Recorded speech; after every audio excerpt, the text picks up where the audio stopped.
Яңалыклар чыгарылышы үз ишин башлап жиберди. Студияда Алина Валиева, исәнмесез?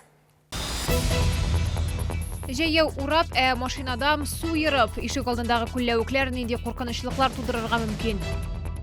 Цивилизациядан читтә иске гәрдәле халкым ни өчен сусыз калган. Тутылган балык кеше гомеренә тиңе түгел, гадәттән тыш хәлләр министрлыгы хезмәткәрләре балык тоту куркынышы турында искә төшерде.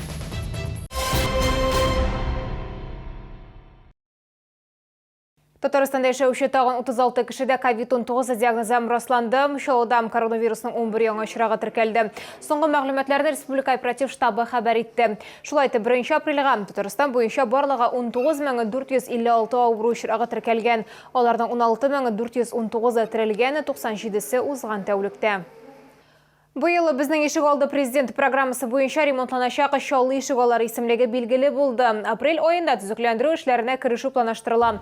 Быел барлыгы 88 йорт яны территориясе яңарачак. Ремонт эшләре башланырга 3 көнне кала. Биредә яшәүчеләргә яңа ишегалдының схемаларын күрсәтәчәкләр. Татарстанлылар процессны контрольдә тота алсын өчен аларны безнең ишегалды программасы сайтына бастырачаклар. Исегезгә төшерәбез, программа кысаларында ишегалларында юллар һәм тротуарлар ремонтланачак, эскәмияләр һәм чүп савытлары куелачак, балалар мәйданчыклары төзекләндереләчәк, шулай ук яктырту яңартылачак. Гомумән алганда, Татарстанда 2021 елда безнең ишегалды программасы буенча 1074 ишегалды ремонтланачак, аларны төзекләндерү 8 миллиард сумга төшәчәк. 2021 елда төзекләндереләчәк Чаллы ишегалларының тулы исемлеге белән сез безнең ишегалды программасы сайтында таныша аласыз. Жаяу урап, машинада су йырып, шәһәр буйлап йөрү өчен көймә сатып алырга вакыт дип шаярта чалулар. Ишек алдындагы күлләүкләр белән беркемне дә гаҗәпләндереп булмый, һәр яз саен юлларны һәм тротуарларны су баса. Күлләүкләрдә нинди куркынычлыклар яшерелгән һәм кая мөрәҗәгать итәргә безнең сюжетта. Урамнарны су басу турындагы фото-видеолар белән социаль челтәрләр тулган. Шәһәрнең күп кенә микрорайоннарында җыелган сулар тирән һәм үтә алмаслык күлләрне хәтерләтә. Мәсәлән, 63-нче комплекста нәкъ шулай бирдә барлык машина юлы су астында калган. Тротуарлар юк, шуңа күрә күлләүкләрне әйләнеп пычрак җир аша гына узып була. Яңа шәһәрнең 7-нче комплексында да шундый ук хәл. Вот приходится с ребенком вокруг идти. Время экономить же тоже хочется. Напрямую надо идти, а мы, получается, так. Очень опасно, он же глубокий. Это еще они откачали 2 раза.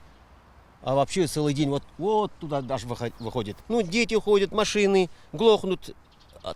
Если заглохнет, там ходить же надо. Если так походить по дворам туда, часто очень проблемы такие на дорогах. А именно в этом комплексе? В этом? Здесь, получается, дороги летом делали. Да, я могу сказать честно. Даже там, если дальше пройти, посмотреть, там тоже такие проблемы. Приходится обходить, да? Да, приходится обходить. Бирдә берничә сәгать элек кенә суны суыртып алырга өлгергәннәр, әмма бу проблеманы хәл итмәде дип сөйләде безгә ишегалды җыештыручы. Көздән үк начар эшли торган яңгыр канализациясын чистартырга кирәктер дип белдерде ханым. Откачивали воду, Челны водоканал или какая-то служба приезжала, но опять вода набралась, потому что снега много было. Как бы снег тает, все равно это наполняется дорога, лужи. А ливневая канализация есть, да? Есть она, но я не знаю, может она не справляется, потому что у нас давно уже эти лужи. Башка микрорайоннарда да суны суырталар. Әйтик, социаль челтәрләрдәге шикаяттән соң 65-нче комплекста күлләвек юкка чыккан. Башкарма комитет мәгълүматлары буенча яңгыр канализацияләрен чистарту һәм суларны суырту даими рәвештә алып барыла. Очистка ливневок проводится дорожниками ПАДа. Работа ведется круглосуточно в плановом режиме и по обращениям граждан. Специализированная техника для очистки имеется. Ишегалдын су басу турында хәбәр итәсегез килсә, гаризаны берничә ысул белән калдырырга була.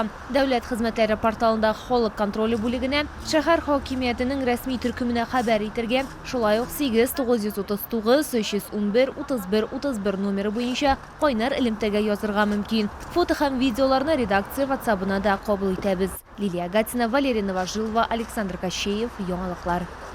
Цивилизациядан читтә иске гәрдәле авылындагы Гагарин урамында берничә йорт сусыз калган. Биредә яшәүчеләр уңайсызлыклардан туйган һәм бу проблемага игътибар итүне сорый. 2021 гасырда яшәү өчен иң мөһим булган судан мәхрүм итү бернинди кысаларга да сыймый.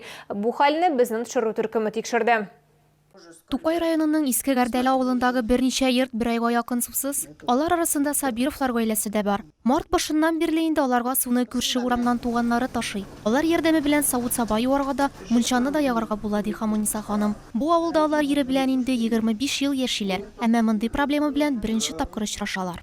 Кыйынлыклары күбиндән кулда жуып булмый. Электеге кумган белән жуылган да бит ул. Хәзер бит кумган да юк. Умобальник куярга үй эченә куеп булмаяны. Ул хәзер бит бүтән җирдә дә шәһәр җәйендә. Белгечләрне берничә тапкыр чакырттык, ди биредә яшәүчеләр. Тик хезмәт күрсәтүче оешма проблеманы хәл итә алмый. Алар су булуның сәбәбен өйгә кергән трубаларның туңуында дип уйлый. Уже почти месяц нет воды. С 8 числа. И никаких реакций от водоканала нет. Приезжали, да? Ну, приезжают, они посмотрят и уезжают, говорят, есть вода. Первый раз приехали. Мы спустились в колодец, посмотрели, ее, оказывается, нет. Только отписки от них, и все. А действий никаких не происходит. Коммуналь шелтәрләр оешмасында безгә чыннан да бу проблеманың сәбәбе торба үткәргечнең туңуында дип аңлаттылар. Әмма монда җирле халык үзе гаепле диялар. Халык суны үзләре өйгә керткән оешманың моңа катнашы юк. Сулы булуның бердән бер юлы турбаны җылыту. Biz kişiler yalgızmasın için, bir siktirip ütkəsin için her bir kişiye tip условия berəbiz. Başka bir kişi sol tip условия buluşa işleyen kişiler bugün günde bir silegen andığını görmeyi. Kimler bana sol tip условияны okumışa, koramışa, kubişrakta даже tip условияга girmişa, самостоятельно ütkərkən kişiler. Bugün günde bana şunday Avrupa var kişiler. Компания вәкилләре халыкка ярдәм итәргә әзер булуларын да белдерде. Суны авыл халкы су башнысыннан ала алачак. Моннан тыш алар аны мөстәкыйль эшли алмаучыларга илтеп бирергә дә әзер. Айгөл Низамова, Валерия Новожилова, Александр Кощеев, Яңалыклар. Кышкы балык тоту сезоны ахырына якынлаша, гадәттән тыш хәлләр министрлыгы хезмәткәрләре шәһәрдәшләргә сак булырга кирәклеген искәртә. Һава температурасы күтәрелү белән боз үз структурасын үзгәртә һәм ныклылыгын югалта. Әмма күпләр киңәшләргә колак салмый, боз астыннан балык тоту белән хозурланып калырга тели. Лилия Гатина гадәттән тыш хәлләр министрлыгы хезмәткәрләре белән рейдка чыкты. Анатолий Маркин балык тоту белән 50 елдан артык шөгыльләнә. Аның сүзләренчә, ул гомерен куркыныч астына куймый, боз өстенә урнашканчы ул аның калынлыгын үлчи. Как и все, рыбачим, на мотыля сегодня ловится.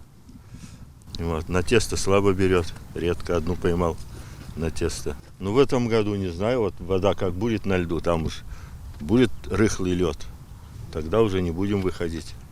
Так ближе к берегу будем стараться рыбачить.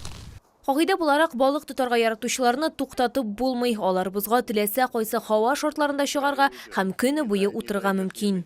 Ну вот сейчас плюсовая погода днем. Не боитесь, то, что вдруг вот... Ну, я не боюсь, я знаю, какая толщина льда и когда опасно уже выходить, а когда нет. Вот она, 90 тут. Гадәттән тыш хәлләр министрлыгы хезмәткәрләре боз алдаларга мөмкин дип кисәтә. Урамда инде язгы һава торышы һәм язгы ташу якынлаша. Айрым участокларда боз өргән урыннарда барлыкка килгән. На сегодняшний день все-таки в районе плотины самое опасное место. Это всю зиму, в принципе, ниже плотины, там даже вода не замерзает. Люди ходят, думают, что там очень много рыбы. Тем не менее, там запретная зона, туда вообще выход запрещен. Но люди ходят. Моннан 7 сантиметрда калын булмаган бозга чыккан очракта 1500 сумга кадәр административ штраф яный. Тик бу әле иң куркынычы түгел диләр коткаручылар. Биредә кеше тормышы турында уйлау мөһим. Лилия Гатина, Сергей Вильданов, Яңалыклар. Бүгенгә шулар, мин Алина Валиева сезнең белән сау булашам, сау сәламәт булыгыз.